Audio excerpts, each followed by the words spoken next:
one of these plants can be worth up to £1,000. Because of the special growing conditions here, they can be harvested every 12 weeks.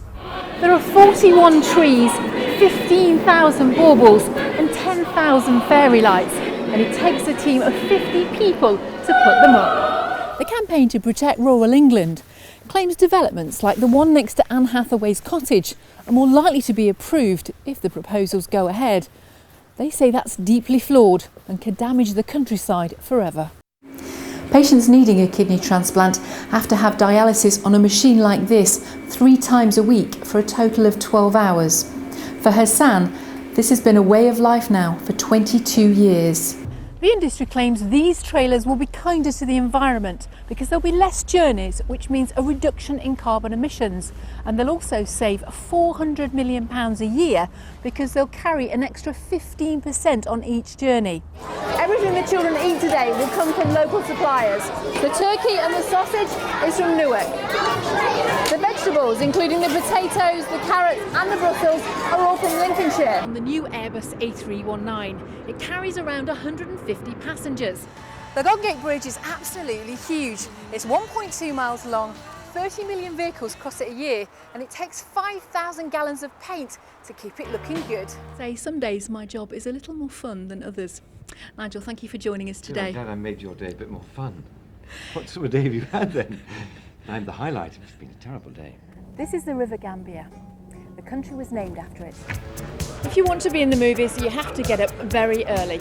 Even though it's barely 6 o'clock, there are already hundreds of extras queuing because it's going to take several hours to get them through hair and makeup. EasyJet fly to Alicante 364 days a year. That means around 2,000 people a week come out here to the Spanish coast from the East Midlands. From 1934 to 1963, cells like these held the likes of Capone. 37 people tried to escape, 29 were caught, 7 were killed, and 5 were never found. This is the Fire and Ice Bar, and as you can see, work's still going on to get it ready for its opening in a couple of weeks' time.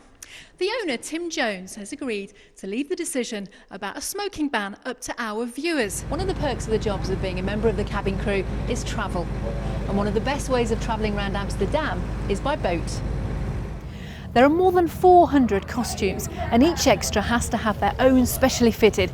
They also need gloves, shoes and hats.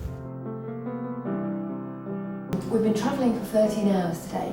We've been through 4 countries. We started with Belgium, Holland, France, and now we're in Germany. The only good thing to say is at least we don't have to sleep in the lorry tonight. It's not the end of the line for the people because they want to go home.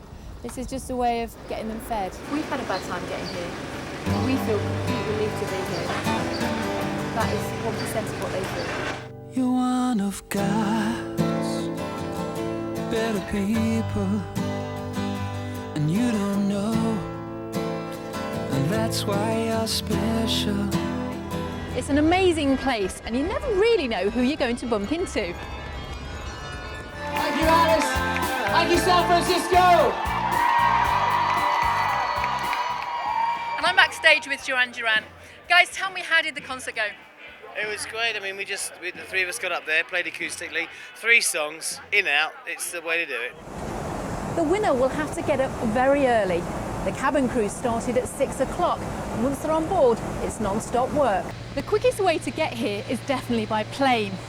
But once you're here, the only way to travel is by bicycle. The beach and the Mediterranean Sea are some of the reasons Alicante is one of the most popular destinations from the East Midlands. The guaranteed temperatures of an average of 20 degrees Celsius all year round means it's also a place a lot of people spend the winter too. Sometimes as a reporter you get to do serious, harrowing stories, and sometimes you get to interview the biggest band in Britain. How's the tour going? It's going really well. It's our first actually night in the UK. We've been doing it in Ireland, we've been in Dublin and Belfast, so it's the first night in Nottingham in the UK. So you're the first person ever to interview us before a UK gig, so she's making history, ladies and gentlemen. Thanks for joining us today. Pleasure. And if you'd like to see Nigel in the flesh, there are a few tickets left and the show is running until Saturday. But right now we'd like a little bit of privacy, so I'll be handing back to the studio. Yeah!